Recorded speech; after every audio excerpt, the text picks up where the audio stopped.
إن الحمد لله نحمده ونستعينه ونستغفره ونعوذ بالله من شرور أنفسنا ومن سيئات أعمالنا من يهده الله فلا مضل له ومن يضلل فلا هادي له وأشهد أن لا إله إلا الله وحده لا شريك له وأشهد أن محمدا عبده ورسوله يا أيها الذين آمنوا اتقوا الله حق تقاته ولا تموتن إلا وأنتم مسلمون يا أيها الناس اتقوا ربكم الذي خلقكم من نفس واحدة وخلق منها زوجها وبث منهما رجالا كثيرا ونساء واتقوا الله الذي تساءلون به والأرحام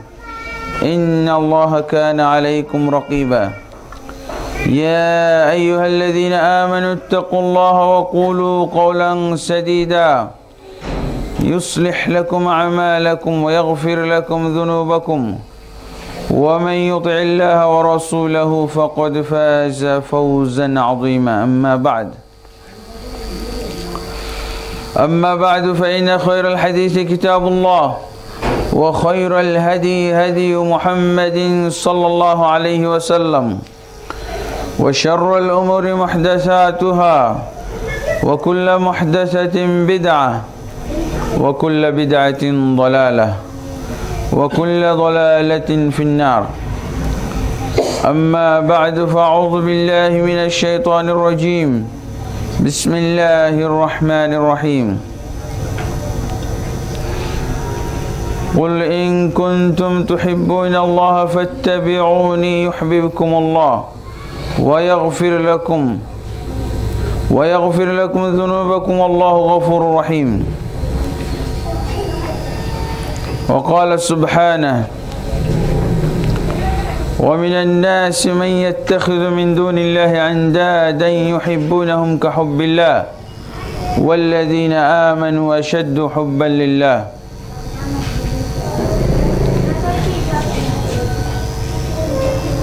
وقال رسول الله صلى الله عليه وسلم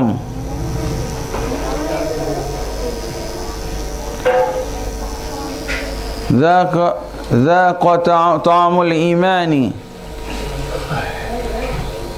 من رضي بالله ربا وبالإسلام دينا وبمحمد صلى الله عليه وسلم نبيا وقال النبي صلى الله عليه وسلم ثلاث من كن فيه وجد بهن حلاوة الإيمان من كان الله ورسوله أحب إليه مما سواهما وأن يحب المرء لا يحبه إلا لله وأن يكره أن يعود في الكفر بعد أن أنقذه الله كما يكره أن يلقى في النار الحمد لله আজকে আমাদের খুতবার ধারাবাহিক বিষয়বস্তুর অন্যতম একটা বিষয় অর্থাৎ ইমানের শাখা প্রশাখা সমূহের আজকে 10 নম্বর 11 নম্বর 12 নম্বর শাখা আমরা ইনশাআল্লাহ এই খুতবায় আলোচনা করব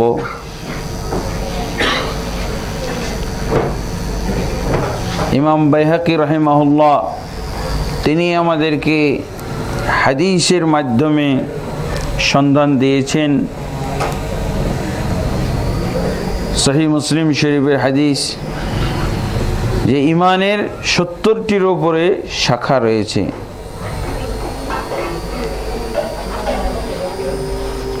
এই শাখাগুলো আমরা ধারাবাহিক আলোচনা করে আসছি ইতিপূর্বে আমরা 9টি আলোচনা করেছি আজকে 10 এবং 11 নম্বর 12 নম্বর শাখা আলোচনা করার ইচ্ছা পোষণ করি ওয়া মা তৌফিকি ইল্লা বিল্লাহ। 10 নম্বর শাখা আল ঈমান বিউজুবি মুহাব্বাতিল্লাহি ওয়া রাসূলিহি। এই ব্যাপারে ঈমান আনা যে আল্লাহ এবং তার রাসূলকে মহব্বত করা ওয়াজিব, আল্লাহ এবং তার রাসূল সাল্লাল্লাহু আলাইহি সাল্লামকে মহব্বত করা হলো ফরজ। ওয়াজিব এবং ফরজ একই অর্থে। এরপরে 11 নম্বর শাখা হচ্ছে আল্লাহকে ভয় করা মুমিন ব্যক্তির জন্য ফরজ। আল্লাহকে ভয় করতেই হবে, আল্লাহকে ভয় করা এটা ঈমানের অঙ্গ। এমনিভাবে 12 নম্বর শাখা হচ্ছে আল্লাহর প্রতি আশা আকাঙ্ক্ষা রাখা, এটাও হলো ওয়াজিব। আমি কোনো কিছু আশা করলে, কল্যাণের আশা আল্লাহর কাছেই করব, জান্নাতের আশা আল্লাহর কাছেই করব। আল ঈমান বিউজুবির রাজা মিনাল্লাহ আযজা ওয়া জাল্লা। আশা আকাঙ্ক্ষা একমাত্র আল্লাহর কাছেই করতে হবে, এই বিষয়ে ঈমান আনাটাও ওয়াজিব।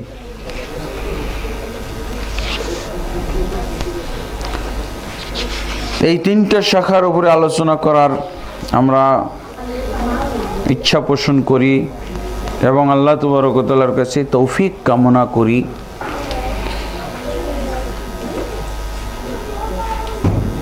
আল্লাহকে মহব্বত করা, এই সম্পর্কে আল্লাহ তাবারক ওয়া তাআলা সূরা আল বাকারার 165 নম্বর আয়াতে বলছেন, ওয়া মিনান নাসি মান ইয়াত্তাখিযু মিন দুনিল্লাহি আনদাদান ইউহিব্বুনাহুম কাহুব্বিল্লাহ। আল্লাহ বলছেন মানুষের ভিতরে এমন কতগুলো হতভাগ্য মানুষ আছে যারা আল্লাহকে বাদ দিয়ে আল্লাহর সমকক্ষ তারা বিশ্বাস করে, আল্লাহর সমকক্ষ বানিয়ে নেয়। সমকক্ষ কোন দিক থেকে আল্লাহ এটা ব্যাখ্যা করে দিচ্ছেন। এই দিক থেকে ইউহিব্বুনাহুম কাহুব্বিল্লাহ, তারা এই জিনিসগুলোকে, এই সামগ্রীগুলোকে ভালোবাসে, ভালোবাসার মাধ্যমে সমকক্ষ বানায়।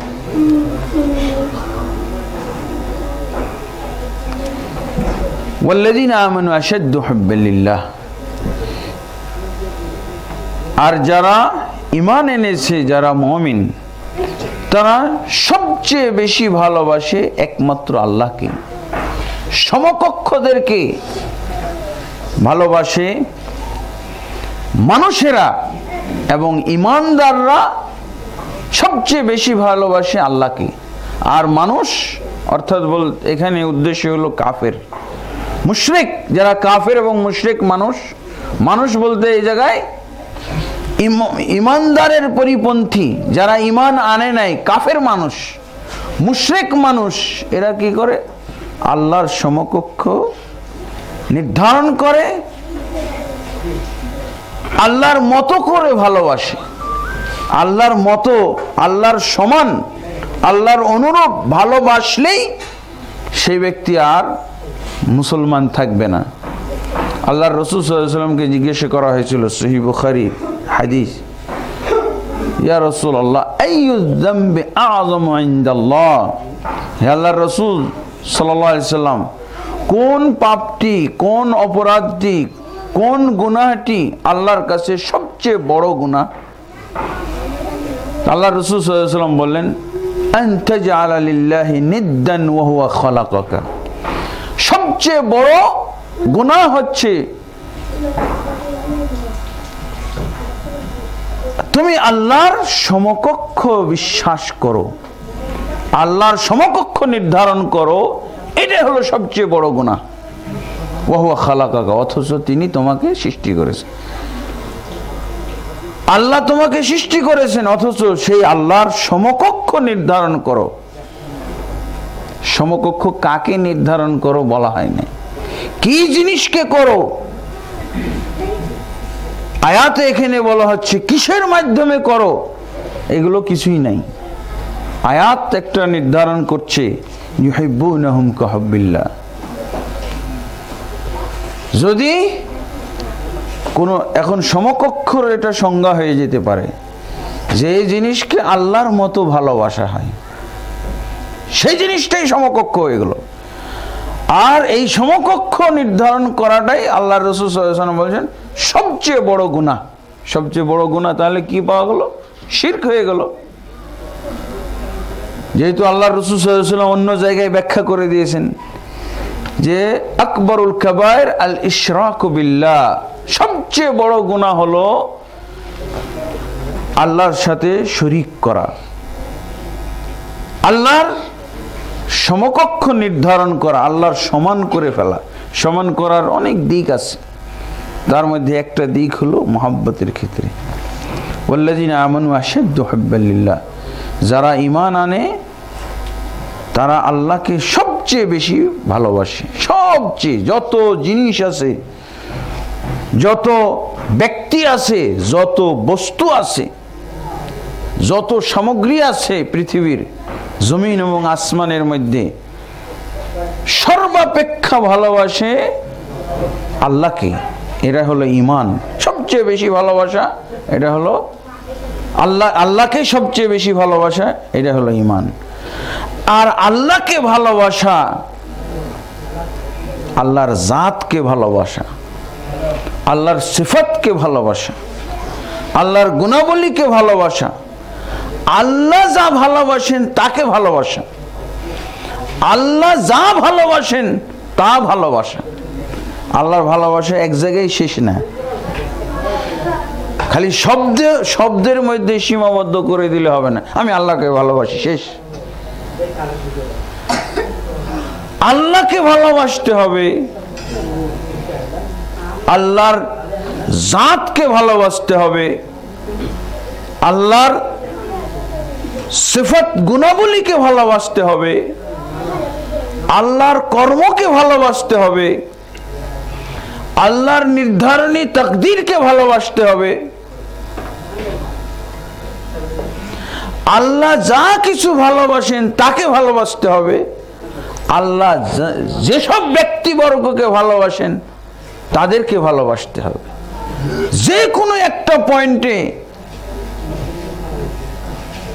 যদি অন্য কিছু আল্লাহর চেয়ে বেশি ভালোবাসার পাত্র হয়ে যায় তাহলে সর্বনাশ পর্যায়ক্রমে আসবে। রাসূলুল্লাহ সাল্লাল্লাহু আলাইহি ওয়াসাল্লাম বলছেন, সালাসুম মান কুন্না ফীহি ওয়াজাদা বিহিন্না হালাওয়াতাল ঈমান। যার ভিতরে তিনটা গুণ আছে, তিনটা বৈশিষ্ট্য আছে, তিন ধরনের অনুভূতি যার ভিতরে পাওয়া যায়, এই ব্যক্তি ঈমানের স্বাদ পেয়েছে। ঈমানের স্বাদ মানে এই ব্যক্তি ঈমানের ফল পেয়েছে। এই ব্যক্তির জন্য ঈমান কাজে আসবে, এই ব্যক্তির জন্য ঈমান কাজে লাগবে। আর ঈমানের স্বাদ পাওয়ার অর্থ হলো ঈমান আনার কারণে আমল করে সে স্বাদ পাবে। আমল অযৌক্তিক মনে হবে না। কেন আমি সিজদা করতেছি, কেন আমি মাথায় কপালটা মাটিতে রেখে দিচ্ছি, কেন আমি রুকু বাঁকা হচ্ছি, কেন আমি হজে যে হাজরে আসওয়াদকে চুমু খাচ্ছি, কেন আমি একটা পিলারকে পাথর মারছি,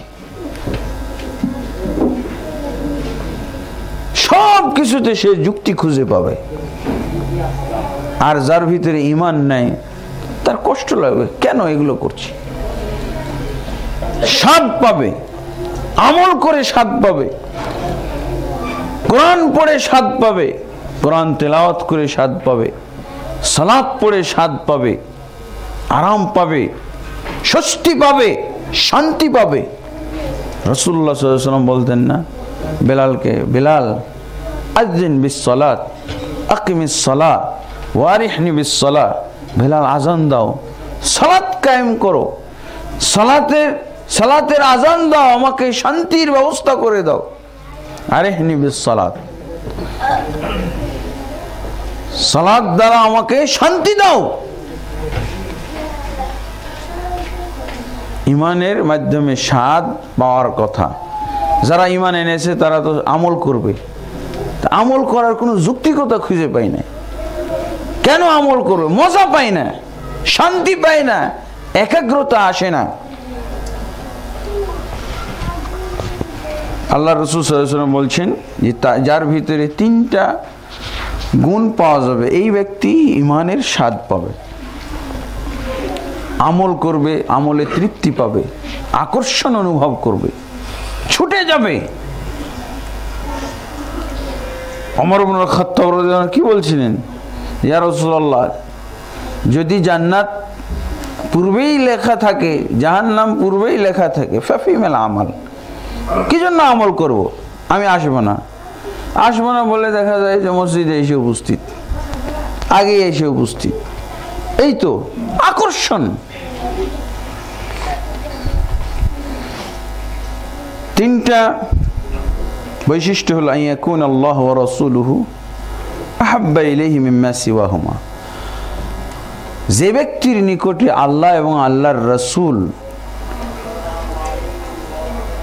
পৃথিবীর সব কিছুর, সব ব্যক্তিবর্গের, সব সম্পদের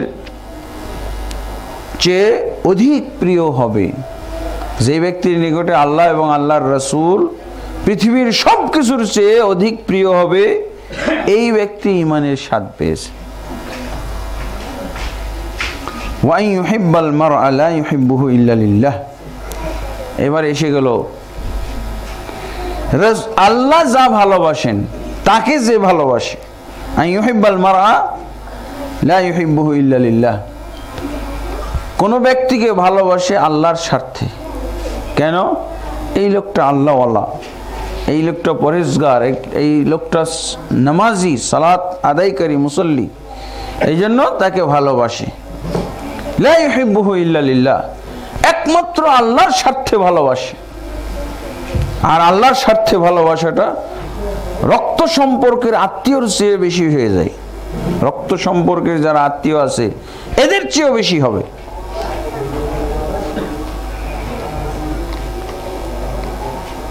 ওয়ান ইয়াকরাহা আন ইয়াউদা ফিল কুফরি, এবং সে কুফরিতে ফিরে যাওয়াকে, কুফরি কাজ করাকে, আগে যে কাজগুলো করত অন্যায় কাজ, এই অন্যায় কাজগুলো করাকে এত ঘৃণা মনে করবে, এই কুফরি কাজগুলোকে এত ঘৃণা করবে, আগুনে নিক্ষিপ্ত হওয়াকে যেমন সে অপছন্দ করে, চায় না, এরকম ভাবে সে কুফরি কাজকে, কুফরিতে ফিরে যাওয়াকে ঘৃণা করবে। সাহাবায়ে কিরাম এত ঘৃণা করতেন কুফরিকে, প্রাণ বিসর্জন দিয়েছেন, তারপরও কুফরিতে এত ঘৃণিত, এত তাদের কাছে নিকৃষ্ট ছিল যে তারা প্রাণ দিয়েছেন। প্রাণ দেওয়া সহজ, কিন্তু কুফরিতে যাওয়া তাদের জন্য সহজ ছিল না।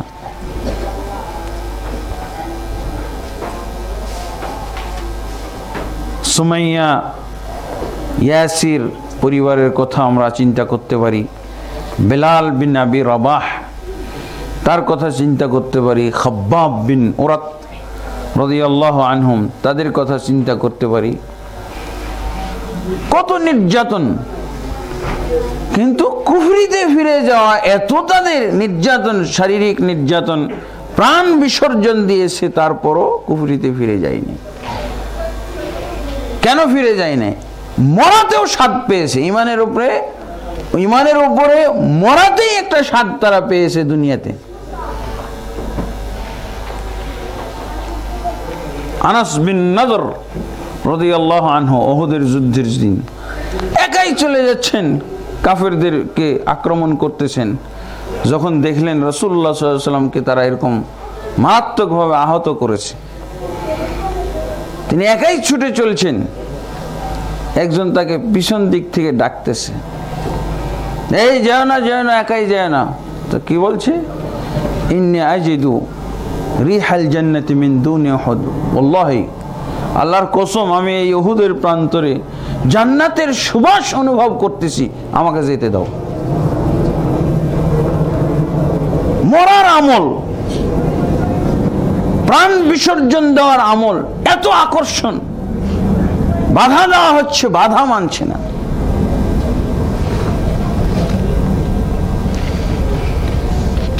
আল্লাহ রাসূল সাল্লাল্লাহু আলাইহি ওয়াসাল্লাম বলে দিয়েছেন যে কুফরিতে ফিরে যাওয়াকে এত ঘৃণিত মনে করে, এত অপছন্দ করে, যেমন ভাবে আগুনে নিক্ষিপ্ত হওয়াকে অপছন্দ করে।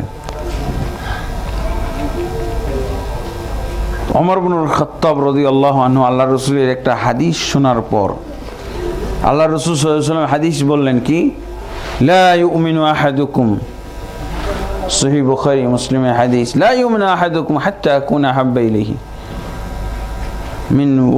মিন ওয়ালাদিহি ওয়া ওয়ালিদিহি ওয়ান নাস আজমাইন। তোমাদের কোনো ব্যক্তি মুমিন হতে পারবে না যতক্ষণ পর্যন্ত আমাকে তার সন্তান সন্ততি অপেক্ষা, তার পিতামাতা অপেক্ষা এবং সমস্ত মানুষ অপেক্ষা বেশি ভালো না বাসবে, মুমিন হতে পারবে না।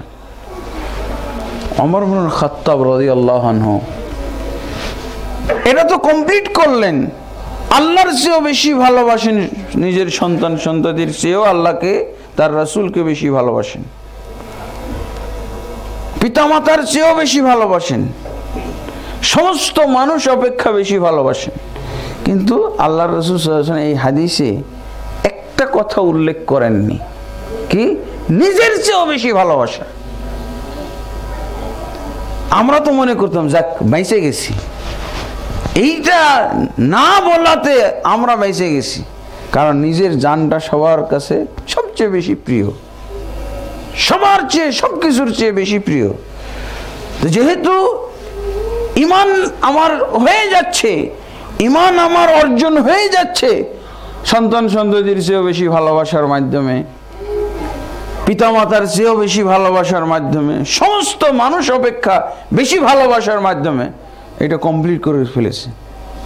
ওমর ইবনুল খাত্তাব রাদিয়াল্লাহু আনহু কমপ্লিট করার পর নিজেই ব্যাখ্যা খুঁজতেছেন, নিজেই ব্যাখ্যা খুঁজতেন, কোনো ফাঁক ফোকর দিয়ে আবার রাসূলের চেয়ে অন্য কিছু ভালোবাসা হয়ে যায় নাকি।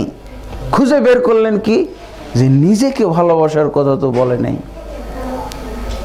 আল্লাহ রাসূল সাল্লাল্লাহু আলাইহি ওয়াসাল্লাম নিজের আত্মার চেয়ে, নিজের জীবনের চেয়ে বেশি ভালোবাসতে হবে এটা তো বলে নাই। যদি ভালোবাসি নিজের আত্মাকে রাসূলের চেয়েও বেশি ভালোবাসি, তাও ঈমান চলে যাবে নাকি এটা জিজ্ঞেস করি। আমরা কি করতাম, বেঁচে গেছি, এবার জান বাঁচা ফরজ, মানুষের বানানো ফরজ, এটা জান বাঁচা ফরজ। তো ওমর ইবনুল খাত্তাব রাদিয়াল্লাহু আনহু এটাও ব্যাখ্যা চেয়ে নিচ্ছেন, মানে রাসূলকে ভালোবাসা ছুটে যেন না যায়, কোনো ফাঁক ফোকর দিয়ে যেন ছুটে না যায়, নিজেই ফাঁক একটা বের করেছেন। কি বলছেন, ইয়া রাসূলুল্লাহ লা আনতা আহাব্বা ইলাইয়া মিন কুল্লি শাইইন ইল্লা মিন নাফসি।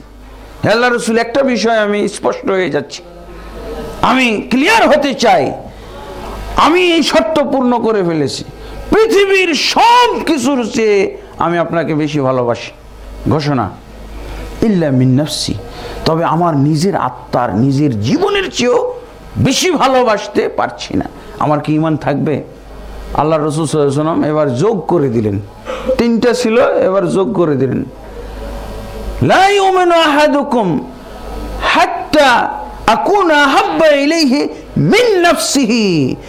স্মরণ করে দিলেন ওমর ইবনুল খাত্তাব, এবার রাসূল সাল্লাল্লাহু আলাইহি ওয়াসাল্লাম এটাও ইনক্লুড করে দিলেন কি, কোনো ব্যক্তি মুমিন হতে পারবে না যতক্ষণ পর্যন্ত আমাকে তার নিজের জীবন, নিজের আত্মার চেয়েও বেশি ভালো না বাসবে। ইনক্লুড না করলেই তো বেঁচে গেছিল, কিন্তু ওমর ইবনুল খাত্তাব নিজে ভয় করলেন যে আমি আজকে এটা উল্লেখ করছি না, এই ফাঁক দিয়ে যদি রাসূলের ভালোবাসা চলে যায় তখন তো আমার ঈমান হারিয়ে যাবে। এই জন্য ব্যাখ্যা চেয়ে নিচ্ছেন, ফাঁক ফোকর বন্ধ, আমরা যেটা খুঁজতেছি ওটাও তারা স্পষ্ট করে তুলে ধরছেন, সংযোজন করছেন। এই রাস্তা দিয়ে যদি রাসূলের ভালোবাসা পালিয়ে যায়, সরে যায়, হারিয়ে ফেলি, সাথে সাথে ওমর ইবনে খাত্তাব রাদিয়াল্লাহু বলছেন, ওয়াল্লাহি লা আনতা আহাব্বু ইলাইয়া মিন নাফসি। এই শর্তটাও পূর্ণ করে ফেললেন ওমর ইবনে খাত্তাব। আল্লাহর কসম করে বলছি ইয়া রাসূলুল্লাহ, আমি আপনার বলার সাথে সাথে এরকম ঈমানও গঠন করে ফেললাম, এই মুহূর্তে ঈমান গঠন করেছি কি আপনি আমার আত্মার চেয়েও, আমার জীবনের চেয়েও বেশি ভালোবাসার পাত্র। আল্লাহ রাসূল সাল্লাল্লাহু আলাইহি ওয়াসাল্লাম বলেন, আল আন ইয়া ওমর, এবার তোমার ঈমানের শর্ত পূর্ণ হয়েছে, তোমার ঈমান এবার কমপ্লিট হয়েছে, এবার তুমি মুমিন, পূর্ণ মুমিন। আল্লাহ তাবারক ওয়া তাআলা এই জিনিসগুলোকে সিরিয়াল করে বলেছেন সূরা তাওবার 24 নম্বর আয়াতে, তার আগে 23 নম্বর আয়াতে আল্লাহ বলছেন, লা তাত্তাখিযু আবাআকুম ওয়া আবনাআকুম আউলিয়া ইন ইসতাহাব্বুল কুফরা আলাল ঈমান। খবরদার, তোমরা তোমাদের পিতামাতা, তোমাদের সন্তান সন্ততিদেরকে ওলি, ঘনিষ্ঠ ব্যক্তি হিসেবে গ্রহণ করো না, বন্ধু হিসেবে, অভিভাবক হিসেবে, প্রিয় পাত্র হিসেবে গ্রহণ করো না। ইনস্তাহাব্বুল কুফরা আলাল ঈমান, যদি তারা ঈমানের উপরে কুফরিকে ভালোবাসে তাহলে ওদেরকে তোমরা ঘনিষ্ঠ ব্যক্তি হিসেবে গ্রহণ করো না, ত্যাগ করো তাদেরকে। ওমর ইবনে খাত্তাব রাদিয়াল্লাহু আনহু ত্যাগ করা কিভাবে করেছিলেন জানেন? ত্যাগ, ওকে দুনিয়া থেকেই বিদায় করে দেবে। বদরের যুদ্ধের দিন আল্লাহ বললেন কি, যে তোমাদের পিতামাতা, তোমাদের সন্তান সন্ততি যদি কুফরিকে ঈমানের প্রতি ভালোবাসে, ঈমানের চেয়ে বেশি ভালোবাসে, তাহলে ওদেরকে তোমরা বন্ধু, অভিভাবক, তাদেরকে ঘনিষ্ঠ ব্যক্তি হিসেবে গ্রহণ করতে পারবে না। ওমর ইবনে খাত্তাব রাদিয়াল্লাহু আনহু এই আয়াতের শিক্ষা, এই আয়াতের আমল করতে চেয়েছিলেন কিভাবে? বদরের যুদ্ধের দিন আল্লাহ রাসূল সাল্লাল্লাহু আলাইহি ওয়াসাল্লামকে বললেন, ইয়া রাসূলুল্লাহ, আজকে যারা ঈমানের উপরে কুফরিকে ভালোবাসে অথচ আমার আত্মীয়, আমি ওদেরকে জবাই করব। আপনার যারা আত্মীয় আপনি তাদেরকে জবাই করেন, আবু বকরের যারা আত্মীয় তারা আবু বকর তাদেরকে জবাই করবে, দিয়ে শেষ, কাফের শেষ করে দেওয়া। বন্ধুরূপে গ্রহণ করা তো দূরের কথা, দুনিয়াতে থাকতে দিবে না। ঈমানের উপরে কুফরিকে ভালোবাসবে, আল্লাহর জমিনে থাকবে, এটা আত্মীয় হলেও থাকতে পারবে না। এই হলো ওমর ইবনে খাত্তাব রাদিয়াল্লাহু আনহু চিন্তা, কোরআনের আয়াতের আমল। আল্লাহ তাবারক ওয়া তাআলা কি বলছেন? কুল ইন কানা আবাউকুম, হে রাসূল আপনি বলে দিন, ইন কানা আবাউকুম, মানুষ যেগুলোকে আল্লাহর চেয়ে, রাসূলের চেয়ে বেশি ভালোবাসতে পারে, এগুলোর আল্লাহ নাম বলে দিয়েছেন। নাম বলে বলছেন, এই লোকগুলোকে যদি, এই জিনিসগুলোকে যদি তোমরা আল্লাহ এবং আল্লাহর রাসূলের চেয়ে এবং আল্লাহর রাসূলের আদেশ নিষেধের চেয়ে বেশি ভালোবাসো, তাহলে আল্লাহ হুমকি দিয়েছেন, অপেক্ষা করো। আল্লাহ বলতেছেন অপেক্ষা করো। আমরা কি বলি? এই অপেক্ষা কর, তার মানে লাঠি আসতেছে। বাবা যদি সন্তানকে বলে, ছেলেকে বলে, এই দাঁড়া এখানে, তারপর চোখ বড় বড় করে কি লাঠি মনে হয় খুঁজতেছে, অপেক্ষা কর, এখানে দাঁড়া। তো এরকম কথা আল্লাহ তাবারক ওয়া তাআলা বলছেন, কুল ইন কানা আবাউকুম, হে রাসূল আপনি জানিয়ে দিন, বলে দিন, যদি তোমাদের পিতামাতারা, ওয়া আবনাউকুম, এবং তোমাদের সন্তান সন্ততি, ছেলে মেয়েরা, নাতি নাতনিরা, তারপরে ওয়া ইখওয়ানুকুম, এবং তোমাদের ভাই ভাই ভাই ভাই ব্রাদার, ওয়া আজওয়াজুকুম, এবং তোমাদের স্বামী এবং স্ত্রী। স্বামী স্ত্রীকে তো ভালোবাসিবি, সম্পর্কটাই ভালোবাসার। আল্লাহ এটাও বলছেন, যদি স্বামী স্ত্রী, স্ত্রী স্বামীকে ভালোবাসে, তারপরে ওয়া আমওয়ালিন ইকতারাফতুমুহা ওয়া আশিরাতুকুম, এবং তোমাদের বংশীয় লোক, বংশের একই বংশের লোক, একই ভাষার লোক, একই দলের লোক, ওয়া আশিরাতুকুম, তোমাদের একই দলের লোক যদি তোমাদের কাছে অধিক প্রিয় হয়, ওয়া আমওয়ালুন ইকতারাফতুমুহা, আর যেই মাল তোমরা উপার্জন করেছো, ওয়া মাসাকিন তারদাউনাহা, যে বাড়ি গাড়ি তোমরা নির্মাণ করেছো খুবই সন্তুষ্ট বাড়ি করে, আহাব্বা ইলাইকুম মিনাল্লাহি ওয়া রাসূলি, এগুলো যদি আল্লাহর চেয়ে বেশি ভালোবাসার পাত্র হয়, ওয়া রাসূলিহি, এবং তার রাসূলের চেয়ে বেশি ভালোবাসার পাত্র হয়, ফাতারাব্বাসু, আল্লাহ বলেছেন অপেক্ষা করো, হাত্তা ইয়াতি আল্লাহু বিআমরি, আল্লাহর আযাব আসা পর্যন্ত অপেক্ষা করো, আল্লাহর আযাব আসবে। এগুলো হলো আল্লাহর আযাব আসার অপরাধ। ওয়াল্লাহু লা ইয়াহদিল কওমাল ফাসিকিন, আল্লাহ বলছেন আল্লাহ হেদায়েত দিবেন না, এই লোকগুলোকে আল্লাহ হেদায়েত দিবেন না। তাহলে জানতে হবে, যারা পিতামাতাকে আল্লাহ এবং আল্লাহর রাসূলের চেয়ে বেশি ভালোবাসে, তাহলে এরা হেদায়েত প্রাপ্ত নয়, তারা ফাসিক। দুইটা উপার্জন হবে এদের, একটা হলো তারা হেদায়েত প্রাপ্ত নয়, তিনটা বরং, একটা হলো হুমকি, আল্লাহর আযাবের অপেক্ষা করো, আর এরা হেদায়েত প্রাপ্ত নয়, আর এরা হলো ফাসিক, আল্লাহর আযাবের উপযুক্ত। এরা হেদায়েত প্রাপ্ত নয়, এরা গুমরাহ, আর এদের নাম হলো ফাসিক।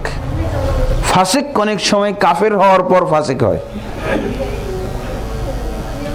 তিনটা আল্লাহ তাবারক ওয়া তাআলা এদের হুমকি দিচ্ছেন, তারা আল্লাহর আযাবে পতিত হবে, তারা হেদায়েত প্রাপ্ত নয়, গুমরাহ, এবং তারা হলো ফাসিক। তাহলে অবশ্যই আমাদেরকে লক্ষ্য রাখতে হবে আল্লাহ এবং আল্লাহর রাসূলের চেয়ে। এবং এখানে আল্লাহ আরেকটা কথা বলেছেন, ওয়া জিহাদিন ফি সাবিলিহি,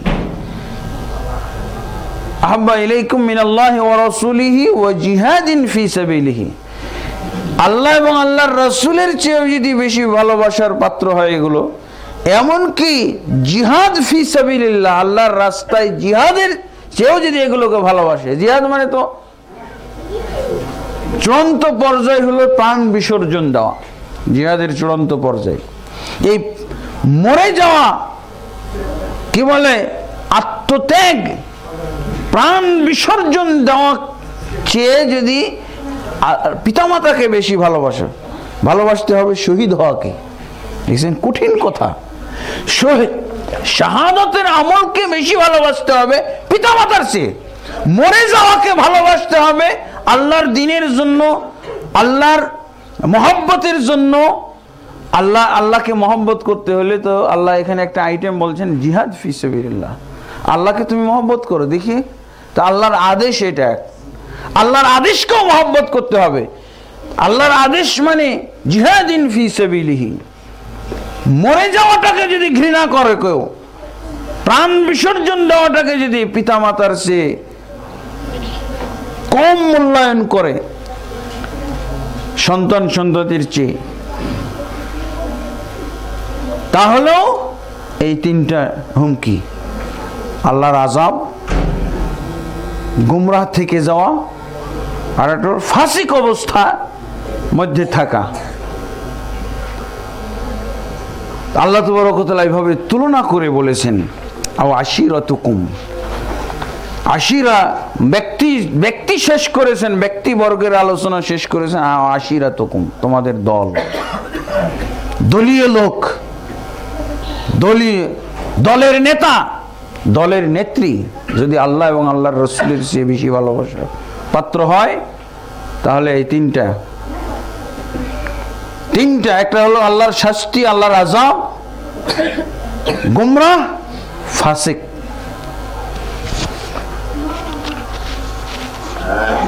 এটাকে বলা হয় আউসাকু উরুল ঈমান, ঈমানের সবচেয়ে মজবুত করা। ঈমানের সবচেয়ে মজবুত করা হলো মান কানা আল্লাহু ওয়া রাসূলুহু আহাব্বা ইলাইহি মিম্মা সিওয়াহুমা, আল্লাহ এবং আল্লাহর রাসূলের কাছে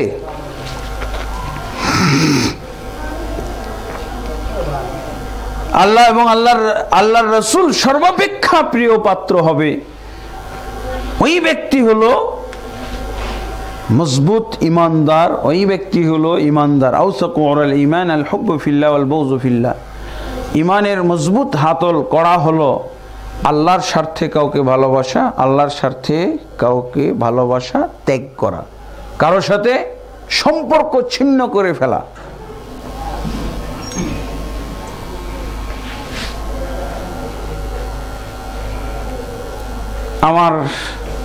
আপনারা অনেকেই জানেন, আমার এক ভাই কাদিয়ানী হয়ে যাওয়ার পর আমার ছোট ভাই তাকে ঘোষণা দিয়েছিল যদি ইসলামী রাষ্ট্র হতো, ইসলামী রাষ্ট্র যদি আমাকে অনুমতি দিত, তো বড় ভাইকে বলতেছে তোমার এই মাথার এই চুল ধরে আমি গলা কেটে এই গলা এই মাথা নিয়ে আল্লাহর কাছে উপস্থিত হয়ে জানিয়ে দিতাম আল্লাহ তোমাকে বেশি ভালোবাসি।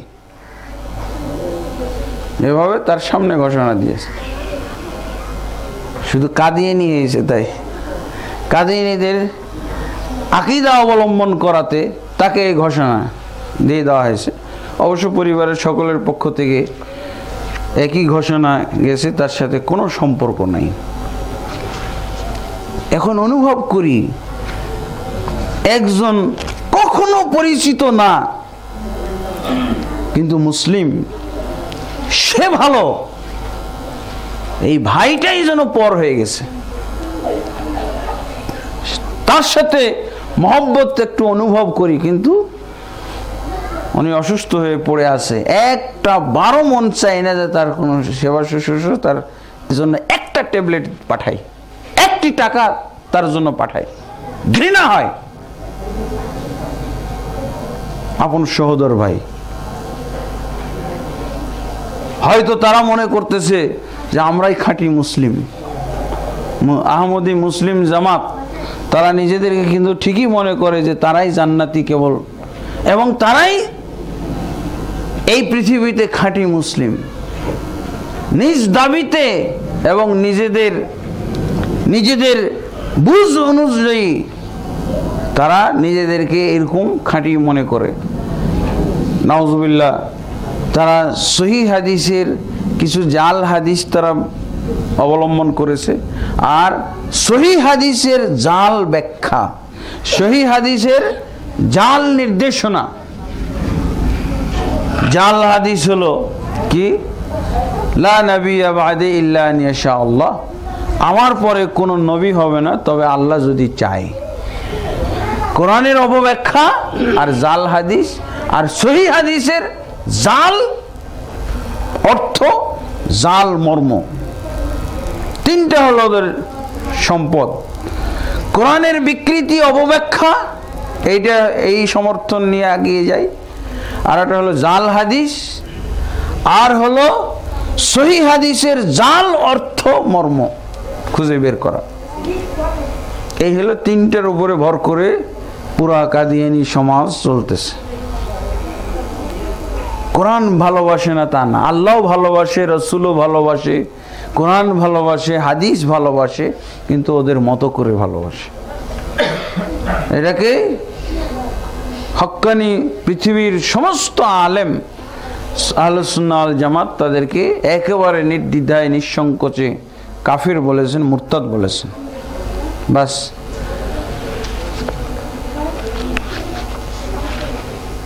এইভাবে কোন যদি আল্লাহদ্রোহী দল হয়ে থাকে, কাদিয়ানীর সাথে মিল করে গণতান্ত্রিক কোন দল হয়ে থাকে, তার সদস্য যদি হয়ে থাকে আমার ভাই, ওইভাবে ঘৃণা করতে হবে, তাহলে ইসলাম বিজয় হবে।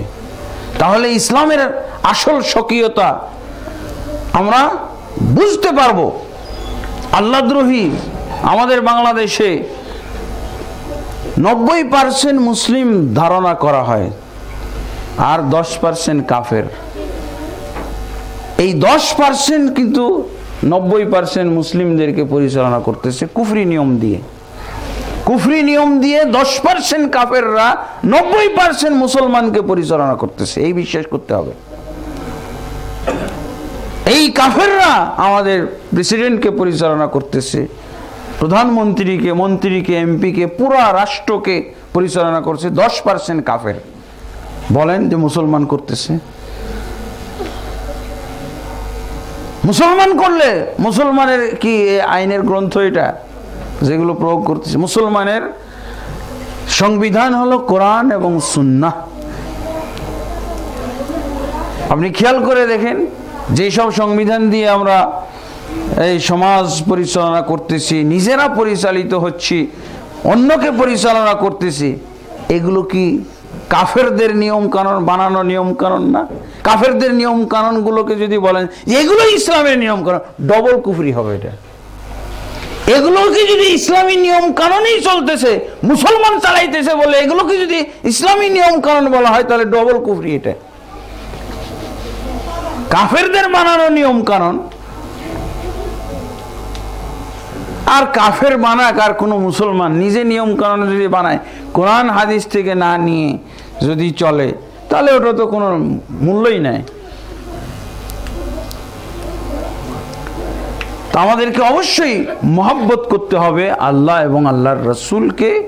তার মানে সমস্ত নিয়ম কানুনের চেয়েও বেশি ভালোবাসতে হবে আল্লাহ এবং আল্লাহর রসুলের নিয়ম কানুনকে।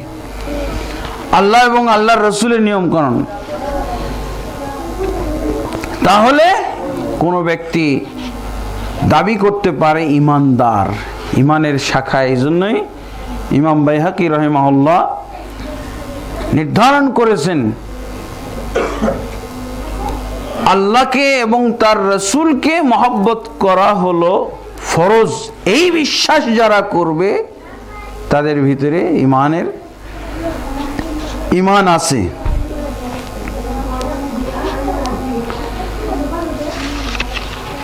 এখানে মহব্বত করার একটা বিষয় হলো রাসূলুল্লাহ সাল্লাল্লাহু আলাইহি ওয়াসাল্লাম নির্ধারণ করেছেন, কোরআন মাজিদে বলা হয়েছে, কুল ইন কুনতুম তুহিব্বুনাল্লাহ ফাত্তাবিউনি ইউহিব্বুকুমুল্লাহ। হে রাসূল, আপনি বলে দিন, ইন কুনতুম তুহিব্বুনাল্লাহ, তোমরা যদি আল্লাহকে মহব্বত করতে চাও, ফাত্তাবিউনি, তাহলে আমাকে অনুসরণ করো। তো মহব্বত করার একটা পয়েন্ট হলো রাসূলকে অনুসরণ করা। ফাত্তাবিউনি ইউহিব্বুকুমুল্লাহ শর্ত, বরং শর্ত হলো আল্লাহর মহব্বত কেউ পেতে চাইলে রাসূলকে অনুসরণ করতেই হবে, বাধ্যতামূলক। সর্বক্ষেত্রে রাসূলকে অনুসরণ করতে হবে। ব্যক্তি জীবনে, পারিবারিক জীবনে, সামাজিক জীবনে, অর্থনৈতিক জীবনে, তারপরে রাজনৈতিক জীবনে, রাষ্ট্রীয় জীবনে, সর্বক্ষেত্রে রাসূলকে অনুসরণ। রাসূল কি ছিলেন না? রাসূল সাল্লাল্লাহু আলাইহি ওয়াসাল্লাম রাষ্ট্র পরিচালনা করেছেন, করেননি? রাসূল সাল্লাল্লাহু আলাইহি ওয়াসাল্লাম এই ছোট্ট বাংলাদেশের মতো রাষ্ট্র পরিচালনা করেন, এর চেয়ে অনেক বড় করেছেন। আমরা তো এটা পেয়েই খুব খুশি, খুব বাহাদুর হয়ে গেছি। এতটুক রাষ্ট্র একটা, তাও তো এই রাষ্ট্রটা অন্যের ভিক্ষার মতো আমরা ব্যবহার করতেছি। ও আমাদেরকে দিয়ে রেখেছে হাদিয়ার মতো, যে কোনো সময় ইচ্ছা করলে নিয়ে নিতে পারে। করুণার ভিখারি, এই রাষ্ট্র নিয়ে আমরা করুণার ভিখারি। বাবা নিও না, আমার এটা চলতে দাও, যেভাবে ইচ্ছা চালাও, কিন্তু আমাকে এই রাষ্ট্রটা নিয়ে থাকতে দাও, আমাকে মন্ত্রী থাকতে দাও, আমাকে প্রেসিডেন্ট থাকতে দাও, নিও না। তুমি যত আমার কাছে আনুগত্য চাও, আমি আনুগত্য দিব। পরের করুণার ভিখারি হয়ে এই দেশ চলছে। আর রাসূল সাল্লাল্লাহু আলাইহি ওয়াসাল্লাম যেই দেশ চালাইতেন, অন্যের হুমকি হয়ে যে আমার দেশটাও কখন নিয়ে নেবে, এই হুমকির মধ্যে এর চেয়ে বিশাল রাজ্য রাসূলুল্লাহ সাল্লাল্লাহু আলাইহি ওয়াসাল্লাম পরিচালনা করেছেন কোরআন দিয়ে। করুণার ভিখারি ছিলেন না, অন্যরা করুণার ভিখারি ছিল রাসূলুল্লাহ সাল্লাল্লাহু আলাইহি ওয়াসাল্লামের কাছে, আতঙ্কে ছিল। রাসূলুল্লাহ সাল্লাল্লাহু আলাইহি ওয়াসাল্লাম কোরআন দিয়ে রাষ্ট্র পরিচালনা করলে অন্যরা আতঙ্কিত থাকবে। আল্লাহ রাসূল সাল্লাল্লাহু আলাইহি ওয়াসাল্লাম কি বলছেন, বইস নুসিরতু বিররুবি মাসিরাতা শাহর, এক মাসের পথের ব্যবধান থেকে আমি মুহাম্মদ সাল্লাল্লাহু আলাইহি ওয়াসাল্লাম এক মাসের দূরত্বে রয়েছি, এত দূরত্ব থেকে কাফেররা আমাকে ভয় করত। আমার ভীতি এই কোরআন মানার কারণে, কোরআন বাস্তবায়ন করার কারণে, আল্লাহর বিধান বাস্তবায়ন করার কারণে, আল্লাহর নিয়ম নীতি বাস্তবায়ন করার কারণে, আল্লাহর আদেশ বাস্তবায়নের করার কারণে, আল্লাহর নিষেধাজ্ঞা বাস্তবায়ন করার কারণে আল্লাহ তাবারক ওয়া তাআলা এইরকম কাফেরগুলোকে আতঙ্কে রেখেছিলেন, মুহাম্মাদের আতঙ্ক সাল্লাল্লাহু আলাইহি সাল্লাম। আল্লাহ রাসূল নিজেই বলছেন কি, নুসিরতু বিররুবি মাসিরাতা শাহর, আমাকে আল্লাহ তাবারক ওয়া তাআলা এক মাসের পথের ব্যবধান থেকে কাফেরের অন্তরে মুহাম্মাদি আতঙ্ক ঢেলে দিয়ে সাহায্য করেছেন। তারা আতঙ্কে ছিল। রাসূলুল্লাহ সাল্লাল্লাহু আলাইহি সাল্লামের দেশ হুমকি মুক্ত ছিল, অন্যদের দেশ হুমকির মধ্যে ছিল, যে কোনো সময় মোহাম্মদ নিয়ে নিতে পারে, নিয়েছেন। আর আমরা এতটুকু দেশ, তাও বারবার কতবার যে আমি সিজদা করতেছি যে আমার দেশটা কেড়ে নিয়েন না, আমার দেশটা আমার হাতেই থাকুক। আপনার যা নিয়ম কানুন পারেন, যা মন চাই নিয়ম কানুন দেন, সংস্কৃতিগুলো আপনারটাই চালাই, নিয়ম কানুনগুলো আপনারটাই চালাই, আপনাদেরটাই চালাই, কিন্তু আমাদের পরিচয় দিতে দেন। দেশটা এখন আমাদের এমন হয়েছে, এটা নিরাপদজনক না। ইন্ডিয়া যাওয়া, ইন্ডিয়া খুব নিরাপদ মুসলমানদের জন্য, কারণ ওরা তো আগে থেকেই একরকম হয়ে আছে, ওখানে যে আপনার কোনো অশান্তির কোনো কারণ না। যেসব হিন্দু অধ্যুষিত দেশ সেগুলোতে একটু সমস্যা আছে, কিন্তু মুসলমান অধ্যুষিত দেশগুলোতে তারা খুবই শান্তিতে আছে, ঝামেলা নাই। লা হাওলা ওয়ালা কুওয়াতা ইল্লা বিল্লাহ। আল্লাহর রাসূল আল্লাহ তাবারক ওয়া তাআলা বলেন, কুল ইন কুনতুম তুহিব্বুনাল্লাহ ফাত্তাবিউনি, আমাকে অনুসরণ করো। আমাকে অনুসরণ, খালি মসজিদে অনুসরণ করার কথা বলছে। নামাজ পড়ো, একবারে বুকে হাত বেঁধে নামাজ পড়ো, জোরে আমিন বলে নামাজ পড়ো।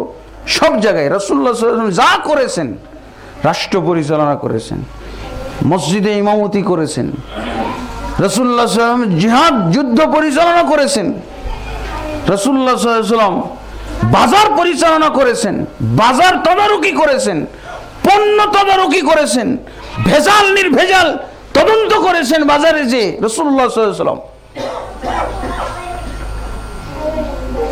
রাসূলুল্লাহ সাল্লাল্লাহু আলাইহি ওয়াসাল্লাম বহির্বিশ্বের সাথে সম্পর্ক রেখেছেন, তাদেরকে চিঠি দিয়েছেন, আত্মসমর্পণ করো। রোম এবং পারস্যের কাছে চিঠি পাঠিয়েছেন, আত্মসমর্পণ করো, তাহলে শান্তি পাবে। আসলিম তাসলাম, তুমি আত্মসমর্পণ করো। কার কাছে? মুহাম্মদ সাল্লাল্লাহু আলাইহি ওয়াসাল্লামের বিধানের কাছে। মুহাম্মদ সাল্লাল্লাহু আলাইহি ওয়াসাল্লাম যা কিছু নিয়ে এসেছেন, রাসূলুল্লাহ সাল্লাল্লাহু আলাইহি ওয়াসাল্লাম ঘোষণা দিয়ে দিয়েছেন, যদি আত্মসমর্পণ না করো তোমাদের পরিণাম হলো এই, ওয়াল্লাযী নাফসু মুহাম্মাদিন বিয়াদিহি লা ইউমিনু আহাদুন মিন হাযিহিল উম্মতি ইয়াহুদিয়্যুন ওয়ালা নাসরানিয়্যুন লা ইয়াসমাউ বি আহাদুন মিন হাযিহিল উম্মতি ইয়াহুদিয়্যুন ওয়ালা নাসরানিয়্যুন সুম্মা লাম ইউমিন বি ওয়া বিমা উরসিলতু বিহি ইল্লা কানা মিন আসহাবিন নার। জেনে রেখো, আল্লাহর কসম করে বলছি, এই উম্মতের ইহুদি হোক আর নাসারা হোক, আমার সম্পর্কে জানার পর, আমার খবর পৌঁছে যাওয়ার পর, আমার চিঠি পৌঁছে যাওয়ার পর, আমি আখেরি নবী এসে গেছি শোনার পর, কেউ যদি এই লাখ লাখ কোটি কোটি খ্রিস্টানের মধ্যে একজনও যদি ঈমান না আনে, যদি তারা ঈমান না আনে, আমি এবং আমি যা কিছু নিয়ে প্রেরিত হয়েছি, জাহান্নামী, অবশ্যই সকলকে জাহান্নামে যেতে হবে। রাসূলুল্লাহ সাল্লাল্লাহু আলাইহি ওয়াসাল্লাম বলে দিয়েছেন। এই ঘোষণা আমরা দিতে, আল্লাহর রাসূলের ইত্তেবা করলে, আল্লাহর অনুসরণ করলে এরকম চিঠি পাঠাইতে পারতাম। এরকম চিঠি আমরা সবার কাছে প্রেরণ করতে পারতাম। রাসূলের অনুসরণ, তো রাসূলের অনুসরণ করা এটা উন্নতি না অবনতি, এটা অগ্রগতি না পশ্চাৎমুখিতা। অজ্ঞের দল বলতেছে ইসলাম অনুসরণ করা, কোরআন সুন্নাহ অনুসরণ করা হলো পশ্চাৎমুখিতা। অথচ কোরআন সুন্নাহর বলে বলিয়ান হয়ে এই পর্যন্ত যেতে পারে, আজও আমেরিকাকে চিঠি দিতে পারে তুমি আত্মসমর্পণ করো, ইসলামের কাছে শান্তি পাবে। ব্রিটেনের কাছে চিঠি পাঠাইতে পারে, ইন্ডিয়ার কাছে চিঠি পাঠাইতে পারে, আত্মসমর্পণ করো তো শান্তি পাবে। এখনো সেই ইসলাম আছে, কিন্তু এই কথা বলার লোক নাই, বরং তারা বলতেছে আত্মসমর্পণ করো শান্তি পাবে। বলছি হ্যাঁ করেছি, শান্তি দাও। উল্টা পথে চলতেছে, আত্মসমর্পণ করেছি শান্তি দাও, ওদের কাছে শান্তি চাই। লা হাওলা ওয়ালা কুওয়াতা ইল্লা বিল্লাহ। আর রাসূল সাল্লাল্লাহু আলাইহি ওয়াসাল্লাম আরেকটা কি বলেছেন? মান আহইয়া সুন্নতি ফাকাদ আহাব্বানি। যে আমার সুন্নত কায়েম করে, যে আমার সুন্নত মৃত সুন্নতকে জীবিত করে, সেই ব্যক্তি প্রকৃত অর্থে আমাকে মহব্বত করে। রাসূলুল্লাহ সাল্লাল্লাহু আলাইহি ওয়াসাল্লামের মহব্বতের জন্য একমাত্র ব্যবস্থা, ছেড়ে যাওয়া ব্যবস্থা, আমাদের মাঝে বিদ্যমান ব্যবস্থা হলো রাসূলুল্লাহ সাল্লাল্লাহু আলাইহি ওয়াসাল্লামের সুন্নাহ অনুসরণ করা, রাসূলুল্লাহ সাল্লাল্লাহু আলাইহি ওয়াসাল্লামের আদর্শ অনুসরণ করা, রাসূল সাল্লাল্লাহু আলাইহি ওয়াসাল্লামকে মাপকাঠি হিসেবে ব্যবহার করা, রাসূলুল্লাহ সাল্লাল্লাহু আলাইহি ওয়াসাল্লামকে ইবাদতের ক্ষেত্রে, রাষ্ট্র পরিচালনার ক্ষেত্রে, পরিবার পরিচালনার ক্ষেত্রে, যুদ্ধে, শান্তিতে, সর্বক্ষেত্রে রাসূল সাল্লাল্লাহু আলাইহি ওয়াসাল্লামকে মাপকাঠি আদর্শ হিসেবে মানতে হবে, গ্রহণ করতে হবে, বাস্তবায়ন করতে হবে। আল্লাহ তাবারক ওয়া তাআলা বলেছেন লাকাদ কানা লাকুম ফি রাসূলিল্লাহি উসওয়াতুন হাসানা, নিশ্চয়ই তোমাদের জন্য রাসূলের ভিতরে রয়েছে উত্তম নমুনা। আজকে আমরা লক্ষ্য করছি এই ঢাকাতে রাসূলুল্লাহ সাল্লাল্লাহু আলাইহি ওয়াসাল্লামের সুন্নতের বিরুদ্ধে মহড়া চলতেছে। টুপি লাগিয়ে দিয়ে, লম্বা জুব্বা পরে, বিদেশ থেকে আমদানি এই রাসূলুল্লাহ সাল্লাল্লাহু আলাইহি ওয়াসাল্লামের সুন্নাহর বিরুদ্ধে মহড়া দেওয়ার জন্য বিদেশ থেকে লোক আমদানি করা হয়েছে। বিদেশ থেকে কতগুলো হতভাগ্য এসেছে এখানে টঙ্গীর ময়দানে। না, লা হাওলা ওয়ালা কুওয়াতা ইল্লা বিল্লাহ। আল্লাহ রাসূল সাল্লাল্লাহু আলাইহি ওয়াসাল্লাম বলছেন মান আহইয়া সুন্নতি, যে ব্যক্তি আমার সুন্নাতকে জীবিত করবে। অনেকেই এই হাদিসটা এইভাবে বলে থাকেন, মান আহাব্বা সুন্নতি, যে ব্যক্তি আমার সুন্নতকে মহব্বত করে। আসলে এটা হাদিসের শব্দ নয়, এটা সংযোজিত শব্দ। কার মুখ দিয়ে কখন বের হয়ে গেছে দিয়ে প্রসিদ্ধি লাভ করেছে, এটা হাদিসের শব্দ নয়। হাদিসের শব্দ হলো মান আহইয়া সুন্নতি। সুনানুত তিরমিজির মধ্যে হাদিসটা আছে, জামিউত তিরমিজির মধ্যে। মান আহইয়া সুন্নতি, যে ব্যক্তি আমার সুন্নতকে জীবিত করে। তার মানে বোঝা যায় যে এরকম হতভাগা দুনিয়াতে আছে যে মৃত্যু দান করে, জিন সুন্নতকে মারে। না মারলে মরে নাকি সুন্নত? আজকে এরকম একটা মহড়া চলতেছে, সুন্নত জবাই করার মহড়া। রাসূলুল্লাহ সাল্লাল্লাহু আলাইহি ওয়াসাল্লাম একটা সুন্নতকে জবাই করার জন্য সব একত্রিত হয়েছে। আর আল্লাহ রাসূল সাল্লাল্লাহু আলাইহি ওয়াসাল্লাম বলছেন যে ব্যক্তি আমার সুন্নতকে জীবিত করবে, সেই ব্যক্তি প্রকৃত অর্থে আমাকে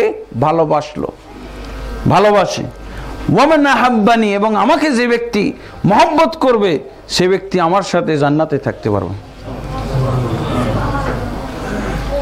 আল্লাহ রাসূলের কোন সুন্নতটাকে জীবিত করেছে? তারা মৃত্যু দান করতেছে, দাফন করতেছে।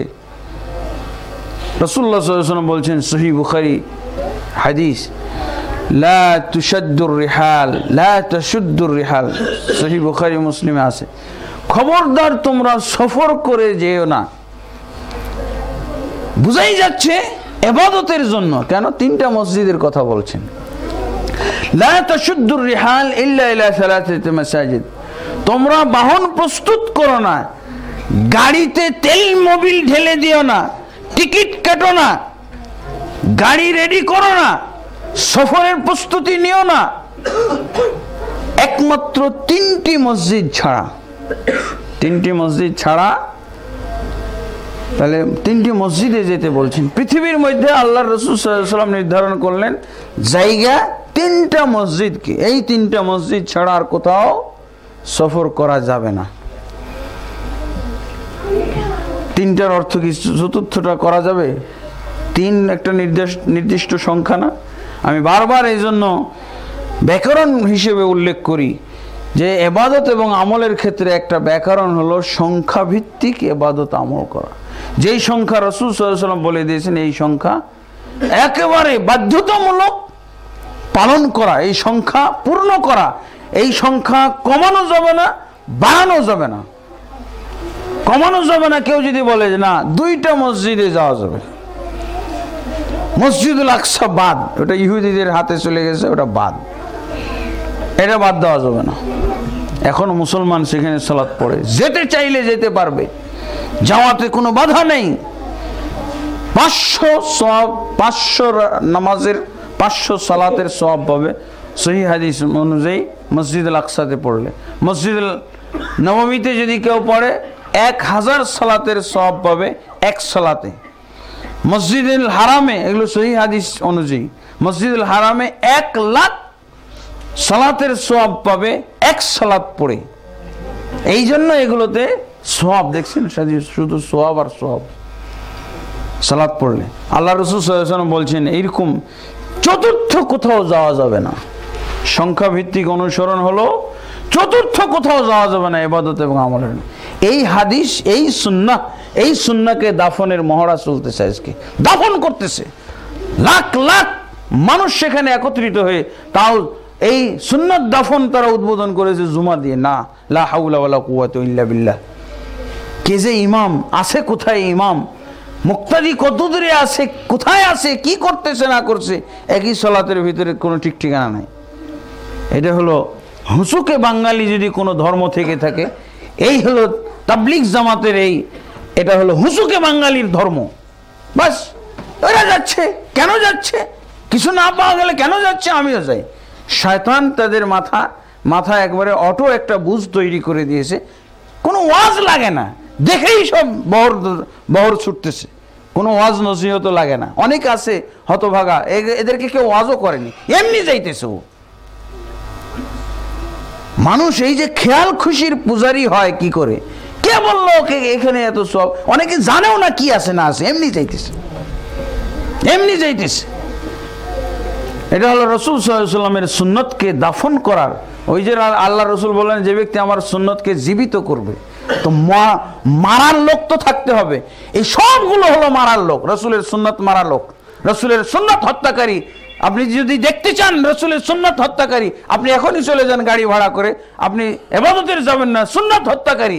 রাসূল সাল্লাল্লাহু আলাইহি ওয়াসাল্লাম যেহেতু সুন্নত জীবিত করলে ফজিলত বলেছেন, তাহলে হত্যাকারীও থাকতে পারে এই উম্মতের মধ্যে।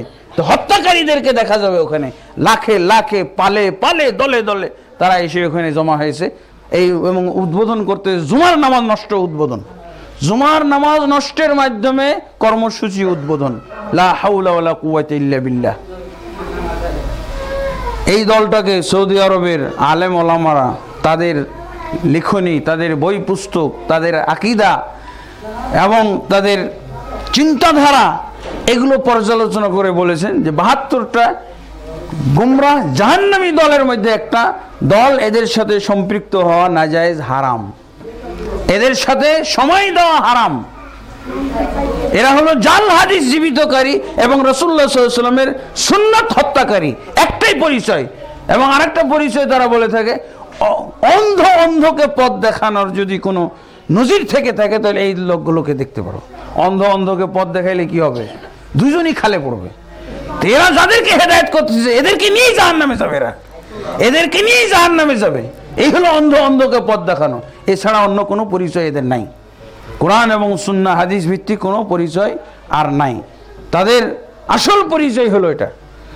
আল্লাহ আমাদের সকলকে রাসূলুল্লাহ সাল্লাল্লাহু আলাইহি ওয়াসাল্লামের মহব্বত, প্রকৃত মহব্বত অর্জন করার তৌফিক দান করুন তার সুন্নাহ বুঝার মাধ্যমে, এবং যাবতীয় সুন্নাহ বিরোধী কর্মকাণ্ড, বেদাতি কার্যকলাপ থেকে আমাদেরকে পরহেজ থাকার মাধ্যমে প্রকৃত সুন্নাহ পালনের তৌফিক দান করুন, এবং প্রকৃত অর্থে আল্লাহর মহব্বত অর্জন, রাসূলুল্লাহ সাল্লাল্লাহু আলাইহি ওয়াসাল্লামের মহব্বত অর্জনের যে সমস্ত আমরা দিক এবং সাইড এখানে উল্লেখ করেছি, সব দিক থেকে আল্লাহকে এবং রাসূলুল্লাহ সাল্লাল্লাহু আলাইহি ওয়াসাল্লামকে যেন আমরা মহব্বত করতে পারি এবং এর মাধ্যমে আমাদের ঈমান গঠন করতে পারি, ঈমান সংস্কার করতে পারি। আল্লাহুম্মা আমিন। আস্তাগফিরুল্লাহ লি ওয়া লাকুম ওয়া লিসাইরিল মুসলিমিন ফাস্তাগফিরু ইন্নাহু হুয়াল গফুরুর রহিম। الحمد لله رب العالمين والصلاة والسلام على أشرف الأنبياء والمرسلين نبينا محمد وعلى آله وصحبه أجمعين. أما بعد، فأعوذ بالله من الشيطان الرجيم. بسم الله الرحمن الرحيم. إن الله وملائكته يصلون على النبي يا أيها الذين آمنوا صلوا عليه وسلموا تسليما. اللهم صل على محمد وعلى آل محمد كما صليت على إبراهيم وعلى آل إبراهيم إنك حميد مجيد. اللهم بارك على محمد وعلى آل محمد كما باركت على إبراهيم وعلى آل إبراهيم إنك حميد مجيد. اللهم أصلح لنا ديننا الذي هو عصمة أمرنا، وأصلح لنا دنيانا التي فيها معاشنا، وأصلح لنا آخرتنا التي فيها معادنا، واجعل الحياة زيادة لنا في كل خير والموت راحة لنا من كل شر. اللهم أعز الإسلام والمسلمين، وأذل الشرك والمشركين، ودمر أعداءك أعداء الدين يا رب العالمين. اللهم أرنا الحق حقا وارزقنا اتباعه، وأرنا الباطل باطلا وارزقنا اجتنابه. اللهم آمين. ربنا تقبل منا إنك أنت السميع العليم، وتب علينا إنك أنت التواب الرحيم. عباد الله رحمكم الله، إن الله يأمر بالعدل والإحسان وإيتاء ذي القربى وينهى عن الفحشاء والمنكر والبغي يعظكم لعلكم تذكرون. ولذكر الله أكبر والله يعلم ما تصنعون.